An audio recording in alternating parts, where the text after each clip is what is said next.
AI video generation quality has improved 400% since 2024.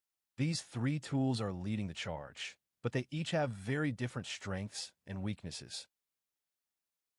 Runway Gen-4 handles realistic motion best. Water, cloth, and human movement look natural.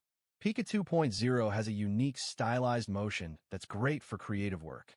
Kling struggles with complex physics. For longer clips, Kling actually wins. It maintains character consistency across 10-plus second clips.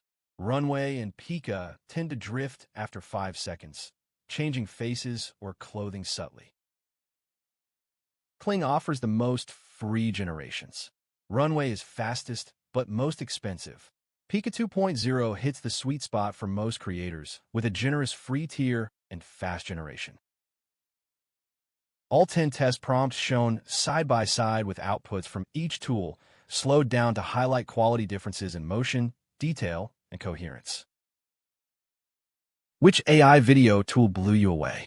Let me know in the comments.